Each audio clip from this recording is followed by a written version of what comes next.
Gabriel, en tu caso, ¿cuál sería tu experiencia?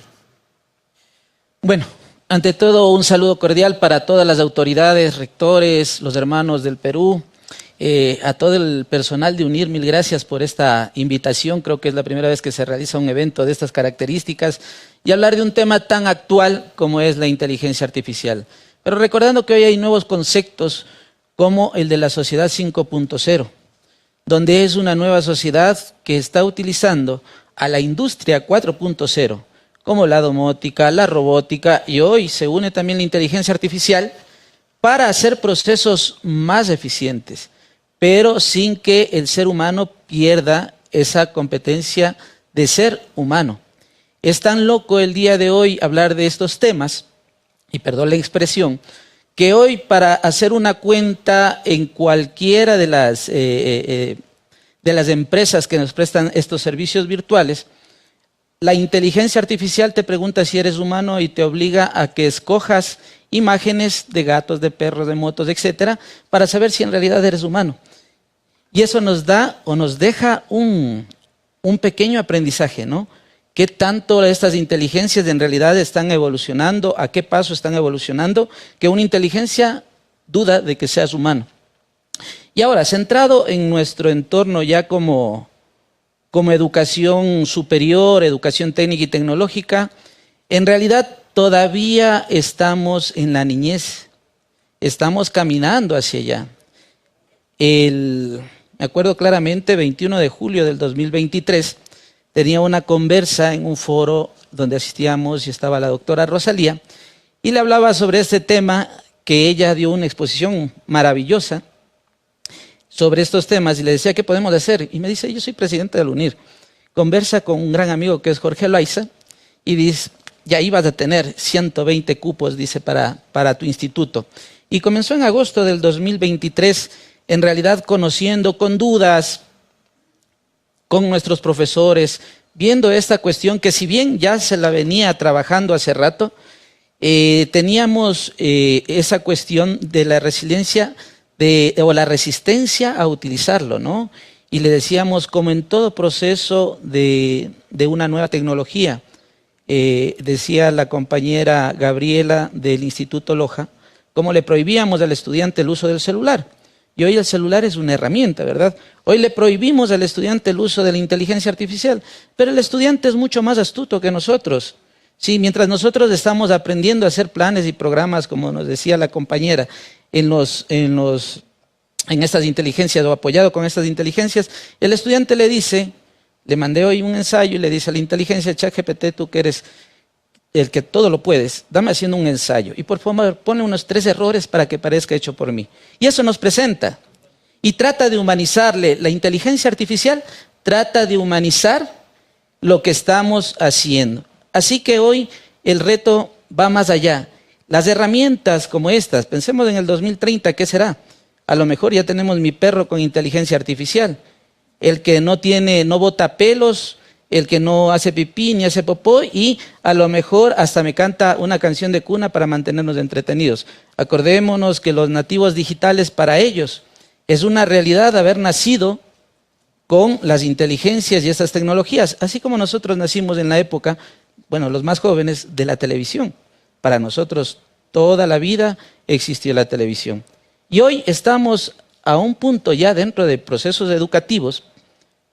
En los años 80 nosotros veíamos con asombro, ¿verdad?, en la ciencia ficción a Terminator y pensábamos en la cuenta cero con el Skynet. El Skynet para mí es el ChatGPT, una cuenta cero. ¿Hasta cuándo, por ejemplo, reduciremos tiempos, por ejemplo, para poder resolver una fórmula matemática? Hoy es tan simple que ni siquiera hay que ingresarla, sino tomarle una foto y decirle, dámela resolviendo. Y ahí viene uno de los conceptos que rescataré de Josué Santiago de la primera mesa. Hablábamos de la cuestión de la singularidad y del desarrollo del pensamiento crítico y creativo. Pero yo pienso que más allá de eso, estas herramientas deben ser sustanciales para una eficiente toma de decisiones en todo nivel. Gracias, Gabriel. Muy interesante también esa reflexión, ¿verdad?, de por qué no dejar a los alumnos que utilicen estas tecnologías. Igual que, ya has puesto el ejemplo del móvil y también antes lo ha comentado Gabriela, ¿verdad?, en otra ponencia. Carlos, comparte con nosotros, por favor, algún caso de uso del empleo de la inteligencia artificial en tu institución. Gracias, mi estimado Luis. Un cordial saludo a los compañeros que son parte de este panel. Queridas, estimadas autoridades de las 3 instituciones que marcan el órgano rector del sistema de educación superior, queridos hermanos del Perú, compañeros docentes y quienes nos ven a través de redes sociales. Antes de compartirles una experiencia práctica que hemos podido desarrollar, y lo comentaba un poco a Luis, el llegar a tener la primer laboratorio de realidad virtual inmersiva en un instituto público y que esto lo hayamos podido escalar a 4 instituciones, creo que es un gran logro y una aplicación práctica de estas tecnologías en la educación técnica y tecnológica principalmente. Yo quiero tomarme un minutito para hacer referencia a lo que significa o debe significar este tipo de tecnologías. Si bien es cierto, lo hemos comentado, la evolución del tiempo y cada vez se requiere menos tiempo y la velocidad hace que aparezcan nuevas tecnologías. Nos sorprendíamos con un procesador, nos sorprendíamos con el uso de calculadora, etcétera, etcétera. Pero sin embargo, creo que debemos detenernos un poco, principalmente el sistema de educación superior, y ver a dónde vamos. Hay un estudio a nivel del Banco Mundial que establece que, si bien es cierto, el sistema de educación superior ha crecido durante estos 10 años, pero ha crecido en la matrícula, pero no guiado hacia donde quiere ir principalmente los países latinoamericanos. Entonces creo que necesitamos primero hacer esa reflexión para ver la utilidad o no de estas herramientas y qué herramientas podemos incorporar o no a nuestra labor docente, educativo, investigativo. Parte de la experiencia que he tenido a nivel docente, tuve la oportunidad de visitar, ser invitado al Congreso Nacional de Medio Ambiente CONAMA en Madrid y participaba en una ponencia del entonces secretario de Investigación de España, quien hacía una evaluación del Plan Estratégico al 2012 y precisamente evaluaba la importancia de la academia en el sector productivo. Y como conclusión determinaba que estaban desarticulados. Y es por eso que se pensaba en un plan estratégico del 2020. En lo que necesitamos es ir articulando estas herramientas para hacerlo precisamente eficiente y poner al servicio de quien es nuestro consumidor, que son nuestros estudiantes. Entonces yo creo que es importante primero hacer esa prospectiva de hacia dónde queremos ir y cómo, ya cayendo en un ámbito ya micro, en la parte de una formación por competencias, establecer dentro de los tipos de saberes, parte cognitiva, procedimental, actitudinal, establecer qué herramientas son importantes. Obviamente, todas estas tecnologías lo que nos va a ayudar es a ser más eficientes con el buen uso de estas tecnologías, mejorar el tiempo y, como bien lo comentaba la compañera docente, frente a las múltiples actividades que tenemos o tienen actualmente los compañeros docentes, agilite la preparación de un plan de clase, una calificación de notas de los estudiantes, la preparación de notas, incluso yo diría hasta el diseño de una nueva carrera a nivel tecnológico. Pero yo creo que es importante también, como bien lo decíamos, es una herramienta, pero saberlo utilizar de la mejor forma y que vaya en beneficio de lo que estamos buscando, que esa educación en realidad genere impacto en territorio. Esas herramientas generen impacto. No les podemos prohibir a nuestros jóvenes, pero sí canalizarles. Canalizar las herramientas adecuadas para que todos salgamos adelante. Muy interesante, Carlos, porque además, y destaco una idea, ¿no?, de las varias que has desarrollado. ¿La inteligencia artificial nos está marcando el ritmo en nuestras instituciones o debería ser al revés, ¿no? Tenemos una estrategia y alineamos la inteligencia artificial, la incluimos dentro de esa estrategia, ¿no? Y de ahí nace también el título, la inteligencia artificial, algo más que una herramienta. Fantástico. Pues, Rodrigo, Nos gustaría saber también, en tu caso, algún caso de uso, tu visión sobre la inteligencia artificial en la educación. Muchas gracias. Estimadas autoridades, compañeras y compañeros. Bueno, para mí es un honor estar aquí en esta mesa. Creo que el hablar de este tipo de herramientas es muy importante porque hoy por hoy es la tecnología que nosotros utilizamos y la que tenemos que tener conocimiento. Como decía el compañero Gabriel, muchas veces nosotros confundimos que solo por el chat GPT solo ponemos cierta información y ya nos sale directamente lo que quiere el estudiante, un ensayo o algún deber que tiene que hacer, pero no investiga. Y esto lo realiza con los docentes, y el docente, al no conocer este tipo de herramientas, piensa que el estudiante sí está consiguiendo estos resultados de aprendizaje que no son realmente los que queremos. En este caso, sí es importante dentro de la institución, dentro de los docentes, que conozcan qué herramientas son las que nosotros podemos utilizar, y si es que tenemos conocimiento de las mismas, sabemos qué está haciendo el estudiante y qué no está haciendo. Porque como podemos ver, estas son herramientas que son de apoyo, más no que nos conviertan en personas que no podemos investigar o que tengamos algo fácil de buscar. Que solo pongamos en este buscador ChatGPT y que nos entregue el resultado final, que no es el objetivo, ¿no? Las herramientas en la inteligencia artificial es el apoyo que nos puede brindar para reducir tiempos, para poder realizar algo más eficiente dentro de lo que nosotros hacemos como educación superior.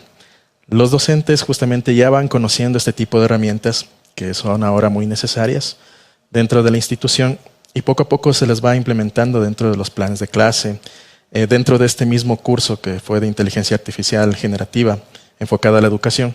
Ellos ya pudieron realizar justamente una planificación semestral, que fue una práctica bastante asertiva y que ahora tienen conocimiento, de la cual pueden ir replicando a los demás docentes. En mi caso, como experiencia y como también docente de ofimática actualmente y de TICS, conozco justamente qué tipo de herramientas nos puede llevar para que la clase sea mucho más didáctica y que no solo la información que nosotros recibimos sea algo descargado, sino que se lo puede implementar. Al tener una formación técnica y tecnológica, nosotros podemos ir complementando desde la parte teórica que nos pueda ayudar este tipo de herramientas hasta la parte práctica, que es el saber hacer, y el saber hacer complejo que nosotros queremos dentro de las instituciones. Muchas gracias, Rodrigo.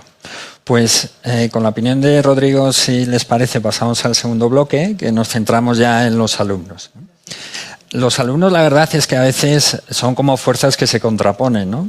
Buscan la inmediatez, buscan el resultado. ChatGPT ha venido, vamos, para iluminarles en muchas de las tareas, pero la otra fuerza, ¿verdad?, está la del docente, en el sentido que tiene que mirar a medio plazo, las didácticas, realmente lo que queremos que aprendan, que interioricen, las capacidades, las soft skills que hemos comentado.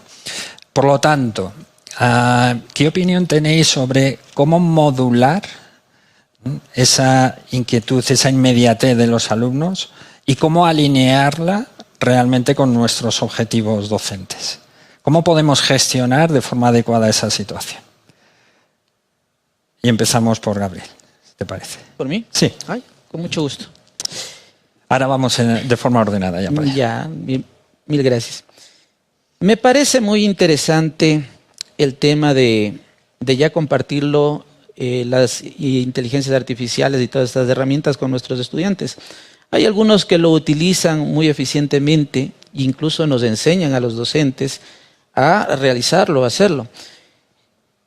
Pero viene un problema que creo que es el último punto acerca de la ética, ¿no? Y la ética hoy están debatiendo en el espacio europeo justamente cómo las legislaciones pueden poner en orden el uso de estas herramientas. Y ahora veamos la mirada a Latinoamérica y Ecuador. Estamos todavía con políticas públicas del siglo anterior, en muchos casos, que todavía queremos regular cosas que inmediatamente, mientras estamos conversando, les aseguro que han nacido unas 5, 10, 20 mil nuevas inteligencias artificiales, porque hoy hay inteligencia artificial para casi todo. Quiero clonar la voz, qué sé yo, de mi gran amigo Josué y mandar un mensaje, la inteligencia lo hace, lo graba y puede enviar un mensaje aduciendo que es justamente el quiero presentar un video. Veía unos jóvenes que me presentaban un video espectacular hecho como las mejores filmaciones de Hollywood, ¿no? Y hecho a través solamente de un comando de líneas de texto, y la inteligencia artificial se encargó de realizar absolutamente todo. Pero no nos vayamos tan lejos a las inteligencias artificiales. Veamos el caso de YouTube y otras redes sociales que utilizamos. ¿Qué tan eficientes son los controles parentales? ¿Y qué tal nuestras políticas públicas hablan de eso? Un niño de 7 años, de 9 años, lo hablo por mis hijos, ¿sí? Aparte de ser docente, también soy padre de familia, por si acaso. Entonces, ¿qué es lo que pasa? El niño crea su cuenta y YouTube le dice, eres mayor de edad, y el niño de 7 años le pone, sí, 31. Y le da acceso a un mundo ilimitado de cualquier cosa. Y es de aterrarnos un poco de eso, ¿no? Si bien son herramientas que bien guiadas pueden formar y guiar de mejor manera, también hay que ver que son herramientas que mal utilizadas, que mal nos pueden hacer. Así que hay que formar más bien de forma cultural a nuestros docentes y a nuestros estudiantes. Porque también habrá de aquel compañero docente que viene utilizando las herramientas, en 5 minutos preparar la clase, porque ahora se le dice a ChatGPT, por favor, necesito una clase de historia del Capañán, ¿sí? Y por favor, ponme las diapositivas y dame el código fuente para ponerlo en PowerPoint. Fantástico, yo lo he hecho, por si acaso. Entonces, en 5 minutos echa la clase y nos descuidamos de aquella parte del pensamiento crítico, creativo y de todo aquello que debemos realizar. Bueno, y llegamos a nuestra clase. Maravilloso, y como estamos en esta época diferente, llegamos, al menos en educación superior, no es bonito, está su proyector, está las instituciones que tenemos a lo mejor la oportunidad, acceso a internet, y podemos dar nuestra clase. Y viene una desconexión por AB motivo. Se nos fue la maravillosa diapositiva que nos hizo ChatGPT, se nos desconectó el proyector y ya hemos visto, yo creo que a algunos nos ha pasado, el profe que no sabe qué hacer con la clase porque todo lo tenía materializado en su portátil, en su flash, etc. Y ahí es cuando hay que repensar nuevamente la forma cultural. Para mí la educación, ya como profesor, es un estilo de vida, ¿sí? Y hay que repensar qué pasaría en los años 80, que no había proyectores, ¿sí? Que no había el acceso a internet, y lo más maravilloso, no había ChatGPT, tocaba de ley preparar el material. Quienes son del siglo anterior se han de acordar las láminas de acetato, ¿verdad? Horas y horas haciendo láminas de acetato para proyectarlo. Y hoy se nos va, en esta modernidad se nos fue la luz, se nos fue el internet, se nos fue todo. Y no podemos recurrir sino a otra tecnología cultural, al TPL. Con mi gran amigo Iván siempre hablamos de eso. Tiza, pizarra y lengua. Y entonces ahí nosotros retomamos algo que estaba olvidado. Entonces acordémonos que hoy también hay muchas profesiones nuevas que se han creado, han desaparecido y se han creado. Veía, por ejemplo, uno de los riesgos graves que tenemos en la educación virtual más que todo. Veía a los Ghost Student y los Ghost Rider, que son aquellos que suplantan la identidad de un tercero.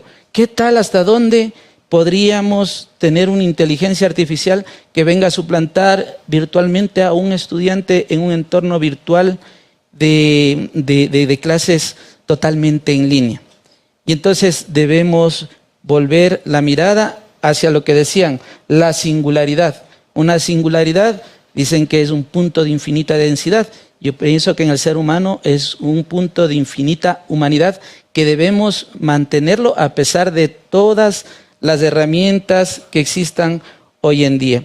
Y esos controles parentales y nuestras políticas públicas deben ser, así como tan acelerado es el crecimiento de estas herramientas, igualmente de aceleradas, para poder beneficiarnos y tal vez evitar riesgos posteriores más fuertes que ya se están dando. No solamente en nuestro país, esto ya es a nivel global. Gracias, Gabriel. La imagen de las láminas de acetato me ha golpeado de repente. Me he dado cuenta de los años que tenemos. Bueno, Carla Dávila, rectora del Instituto Alfonso Herrera. Sí. Acogiendo a las palabras de Estuardo, pues realmente para los estudiantes hoy utilizar estas herramientas es el boom, ¿no? Mientras mi docente me dé una cátedra en PowerPoint, todo ya planificado, hecho con la herramienta, se ve súper bien. Pero nos hemos preguntado del otro lado, o sea, mi docente hoy sabe, conoce, aplica, se ha capacitado, se ha formado, está pendiente de darnos una excelente cátedra. Pero tras de eso, ¿qué es lo que piensan nuestros estudiantes? ¿No? ¿Estamos con esta herramienta seguros en cuanto a nuestra privacidad? ¿Va a durar esto en el tiempo? ¿O es solo porque hoy está en auge? ¿Qué va a pasar después? ¿No? Entonces, aquellas preguntas, o los docentes hemos preguntado a nuestros estudiantes, nos hemos dado el tiempo de preguntarles, ¿qué les parece a ustedes? ¿Es necesario utilizar esta herramienta todo el tiempo? ¿Es necesario aplicarla como un apoyo? Porque, como dijo Estuardo, no debemos olvidar, ¿no?, y estar preparados para todas las situaciones que se pueden presentar en el aula. Se fue la luz y se acabó. ¿Dónde quedó toda nuestra planificación? Debemos combinar esta herramienta, pero también con las metodologías que hoy estamos utilizando. Deben ser un apoyo, más no una herramienta principal, sino un apoyo a lo que hoy tenemos, a lo que hoy estamos utilizando. No me pueden decir ustedes que la educación antigua, o sea, los que ya tenemos varios años y hemos recibido otro tipo de educación, podemos decir, no, lo que tuvimos antes no es bueno y lo que tenemos ahora, o sea, es mejor. No es así. Debemos aprender a aplicar esta herramienta, combinar y conjugar lo anterior con lo nuevo. O sea, y siempre estar predispuestos a utilizar, porque lo que tenemos hoy, mañana ya no es. Hemos pasado en el tiempo unas metodologías, otra, hoy estamos ya con la inteligencia artificial, pero ¿qué va a pasar mañana? Pero no debemos olvidarnos en el camino cómo ha sido este proceso.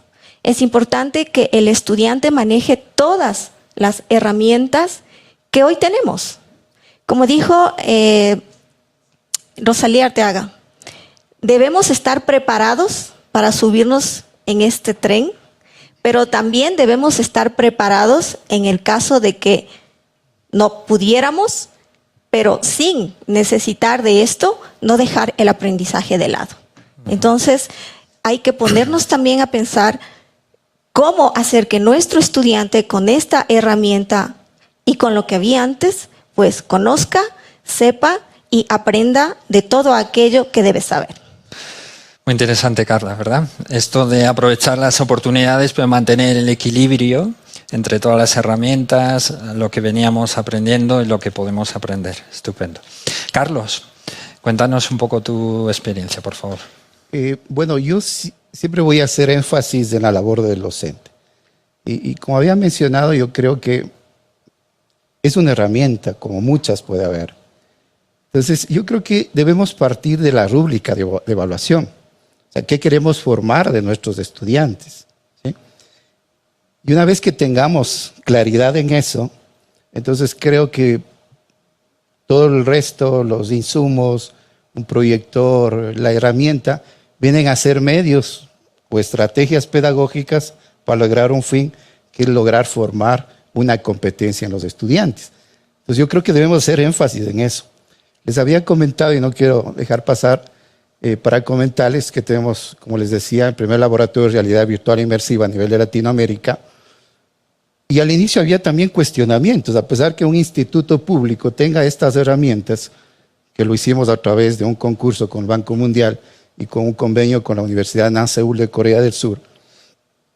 Decía, todo se va a ver virtual. Vamos a perder la esencia de la formación técnica y tecnológica. Es como lo utilicemos. Entonces nosotros lo venimos utilizando a través de un entrenador, y así es como se lo desarrolla a nivel de instituciones de educación superior, principalmente del Asia. Es un entrenador, un entrenador que me permite repetir varias veces y me permite hacer una retroalimentación del aprendizaje, y eso hace que sea un aprendizaje personalizado de nuestros estudiantes frente a una pantalla. Entonces, una vez que genere esa experticia, no dejamos el asombro, que es la base fundamental del pensamiento crítico, al ir a coger un aparato físico, un motor físico. Entonces, ahí creo que estamos complementando la competencia. La competencia no es, posiblemente también estoy formando una competencia transversal o blanda como es la competencia digital, pero mi función dentro de la carrera de motores es que el estudiante pueda armar, reparar y volver a ensamblar el motor. Estupendo, Carlos. Muchas gracias. Rodrigo, cuéntanos tu experiencia, tu opinión sobre poner al estudiante en el centro de todo este tsunami de la inteligencia artificial. Claro, en este caso, bueno, como les había comentado, dentro del aula hablo con los estudiantes y les digo que no le tengan miedo a la tecnología, que no le tengan miedo a esta inteligencia artificial, porque como algo nuevo para nosotros, justamente siempre hay estos paradigmas que se van creando, de qué pasará con la inteligencia artificial, tal vez van a robar los datos, o esto pasó ya hace mucho tiempo con la computadora, cómo nosotros vamos a utilizar la computadora. Entonces, este tipo de tecnologías, porque al final es una tecnología que se está dando y que está en auge y que va evolucionando a través del tiempo, tenemos que saber aprovecharlas y con los estudiantes también indicarles cómo se tiene que utilizar de una forma adecuada, de una forma en donde ellos puedan despejar dudas que tal vez en algún momento no se les pudo despejar en el aula. Pero con estas herramientas que hoy por hoy están utilizando, que pueden generar justamente, como dicen, ensayos, que pueden generar investigaciones, o a veces justamente hay estudiantes que quieren que su tesis le haga el ChatGPT. No es así. Esa no es la tecnología que se quiere para los estudiantes, sino el apoyo que se puede dar para que las ideas vayan fluyendo y que no se quede la imaginación o el diseño que tienen cada uno de los estudiantes se quede estancada. Como dicen, hace mucho tiempo, nuestro ChatGPT era la biblioteca. Entonces, nosotros íbamos a la biblioteca, consultábamos de libros y lo realizábamos de una forma manual. Poco a poco fue evolucionando el Internet posteriormente y ahora todo el mundo tiene Internet, todo el mundo tiene celular, pero hemos ido adaptando estas tecnologías a nuestra vida cotidiana. Ahora los docentes también tienen que irse adaptando a esta tecnología y no tenerle miedo, porque nos va a ayudar justamente a sistematizar y automatizar justamente los procesos y que nosotros poco a poco hagamos más rápido, como les decía, los planes de clase, los sílabos, o como decía Carlos, hasta una carrera, pero no dejarla hacer al ChatGPT o diferentes herramientas, sino la ayuda que nos puede permitir a nosotros para optimizar este tiempo que también es reducido dentro de nuestras labores. Entonces, dentro de los estudiantes, ellos conocen obviamente mucho más a veces que los docentes, sorprenden a los docentes, pero ahí es lo que decía en la mesa anterior, los tips que nos dan en estos cursos no solo se queden en tips, sino se queden en un entrenamiento. ¿Qué pasa si pregunto esto? ¿Qué pasa si es que yo veo otra herramienta en un video y me da un resumen? ¿Qué pasa si es que yo subo un documento y me da justamente este resumen? ¿Qué pasa si es que yo una imagen la convierto en un texto? ¿O qué pasa si es que me da revisando la gramática, la ortografía, etcétera? Pero eso ya va investigando y al docente también le va abriendo esas puertas para que sepa qué más puede hacer esta inteligencia artificial, que no solo es el buscador GPT que se conoce generalmente, sino son muchas más herramientas que nos puede permitir efectivizar este tiempo que tenemos en la docencia. Estupendo. Perdón. Tercer bloque, y ya cerramos. Recojo ideas que habéis puesto sobre la mesa. No vamos a hacer un turno de un recorrido simplemente por tiempo, pero sí os habéis focalizado en el uso debido de estas herramientas, a enseñar a los estudiantes también a hacerlo correctamente, el riesgo que tenemos también los docentes, ¿verdad?, en utilizar dentro de una estrategia. Y elementos que quiero incluir en esta reflexión y que hacía en algunas entrevistas anteriores, ¿no? Que preguntaba una madre en una entrevista de radio, ¿y mi hijo cómo controlo mi hijo que hace un uso debido de la inteligencia artificial, ¿no? Bueno, pues igual que con otras tecnologías, con mucho cariño, estando encima y enseñando, ¿no?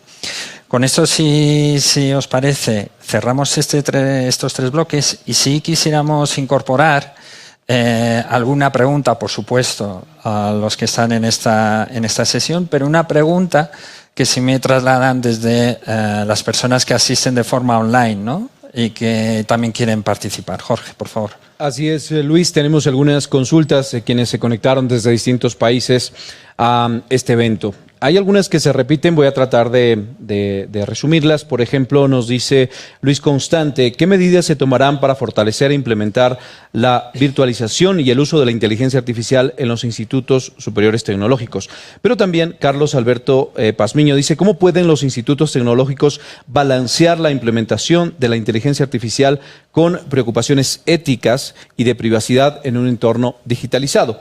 Y uno a esta pregunta, la de Esteban Vera, vicerrector del Instituto Superior Tecnológico CENESTUR, que dice, ¿qué desafíos éticos y de privacidad plantea el uso de la inteligencia artificial en educación?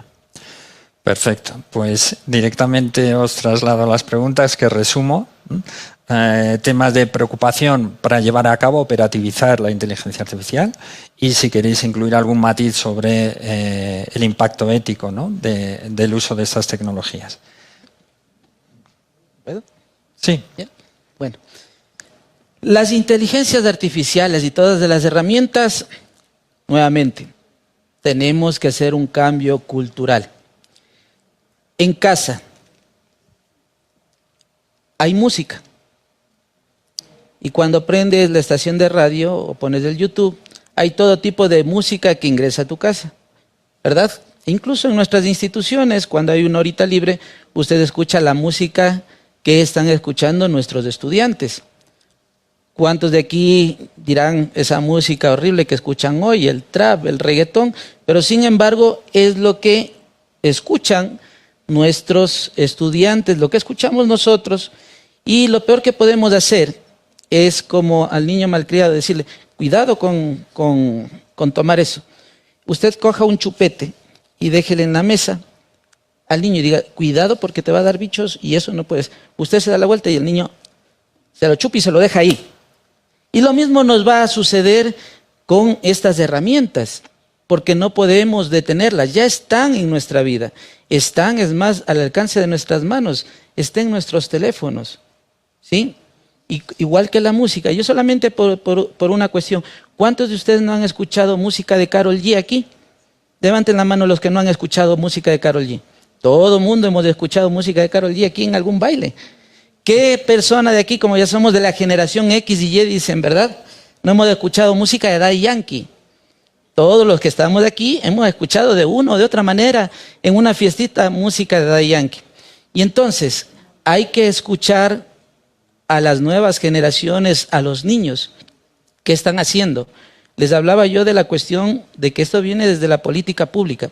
¿Qué estamos haciendo los gestores de política para garantizar que se haga un buen uso de todas estas herramientas? Hoy vemos en algunas universidades que ya han implementado, por ejemplo, eficientemente herramientas de inteligencia artificial a sus planes y programas de estudio. Todavía nosotros no hemos podido tener sino más o menos acceso a Microsoft con Teams y a Google con el Meet.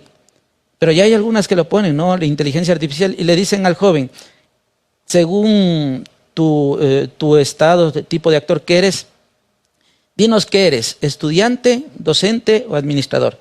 Y ustedes saben que las funciones se desbloquean según lo que uno piense que es, ¿no? Y lo que piense la inteligencia. Y el estudiante, pues lógicamente quiere ser jefe. Pone, soy autoridad, para que le dé justamente la apertura a todo. Entonces, todos esos componentes, al igual que la música, que es cultura, igual tenemos hoy una cultura de estudiantes y docentes que ya estamos interactuando con la inteligencia artificial. Yo le aseguro que más de uno, cuando han enviado un mensaje, a lo mejor también ya le han preguntado a la inteligencia, dame respondiendo de la mejor manera y que sea un mensaje bonito. y le hemos vuelto a decir con el mismo mensaje que ya no fue hecho por un humano, fue hecho por una inteligencia artificial. Entonces los riesgos son grandes, pero también hay que culturalmente no decirle no a esas cosas, sino saber hacia dónde caminan y cómo utilizarlas en beneficio primero de la persona, segundo de la familia y tercero de la sociedad. Muy bien, Gabriel, pues con esta intervención tenemos que cerrar. Nos daría para mucho más. Nos hemos quedado con muchas ganas del público, los ponentes, pero nos tenemos que ajustar un poco a la agenda. Os doy muchísimas gracias. Habéis visto que hemos seguido con un panel de primer nivel. Muchas gracias.